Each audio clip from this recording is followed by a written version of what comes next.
CIA Director John Brennan is finally acknowledging that some of the agency's interrogation techniques were abhorrent. But at a news conference, Brennan defends the agency, the CIA, from many of the charges in a scathing Senate Intelligence Committee report. The director held the rare press conference to say that valuable information was gained from the so-called enhanced interrogation techniques, also known as torture. Although he said the question remains whether or not the information could have been gained without those harsh methods. As Brennan spoke with reporters, Intelligence Committee Chairwoman Senator Diane Feinstein was live tweeting rebuttals. "There's something you don't see every day." The two have clashed before. By the end of the day, Feinstein conceded that the news conference showed CIA leadership is committed to preventing the controversial torture tactics from ever happening again. Online, he went by J-Boy33, but on the air, he was known as a Christian radio host in Grand Rapids, Michigan. Two separate lives, but both very different. A wolf in sheep's clothing. His name is John Balo, and he's going away to jail for a long time. Balo was known in the community as a family man, a volunteer at the Sheriff's Department, and a children's camp counselor. He would often leave the country on religious missions trips with children. Just 2 weeks after Balo got married, police showed up at his home with an arrest warrant.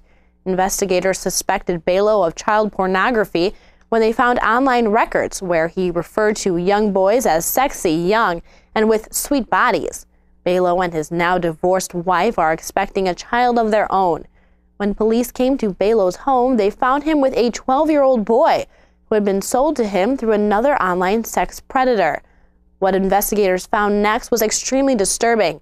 Bondage kits hidden away in the home with duct tape, rubber gloves, handcuffs, zip ties, and chains. He also kept newspaper clippings of kidnappings, death, or sexual abuse of children.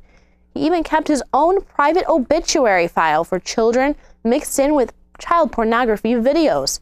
Now Balo's going away for federal prison for 40 years. Such a sad, dark story. Moving on to other news now, a marvelous new use of technology in a Texas boy changes his life forever. 2-year-old Caden Olson is a bright young boy with lots of energy and excitement. But Caden was born without a fully formed right hand.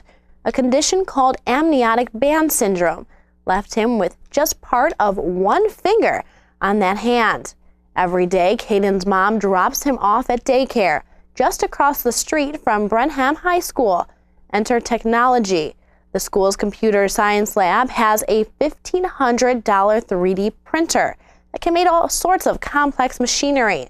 Caden's mom learned about their program and started asking some questions. She wanted to know if they could craft her son a new hand, a mechanical device that takes commands from Caden's wrist movements. As soon as Caden tried it on for the first time, he put the new hand right to work, picking up his snack. A startling discovery about sexual abuse on a religious college campus, including widespread cover-up at the highest level, an institution out of control, all detailed on a full report. Bob Jones University is the latest self-accredited religious college exposed for a culture of sexual abuse and rampant efforts to hide the evidence, sometimes silencing their victims. It's all explained in what they're calling the Grace Report, investigating how many students were raped and abused and whether or not the administrators did anything to protect the abusers. 43 students came forward saying they were raped, sexually violated, and yet in private counseling sessions, they all said the same thing. They were discouraged from speaking up, told to keep quiet. In large student assemblies, preachers would stand up and scold women for wearing small slits in their skirts or showing any skin on their leg, because that could entice men or rape them. One witness told investigators she came away from a meeting with a slimy film of shame clinging to her. During these so-called counseling sessions, victims said they were told if their bodies responded favorably to sexual abuse, that they were guilty of participating and should repent and apologize. They were often told to forgive and forget. Now the panel of investigators is calling for a personal change with the college leadership. Thanks to Obamacare, there's a change around the corner for your 2014 taxes. 2014 Americans are required to have health insurance, which means you'll have to report your health insurance coverage on your tax return this year. And that's a first this season.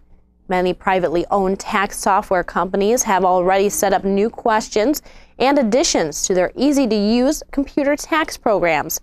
For 9 out of 10 Americans who have insurance through their employer, Medicaid, or Medicare, the questions should be fairly easy. For those who are self-employed, you'll have to answer extra questions about your coverage.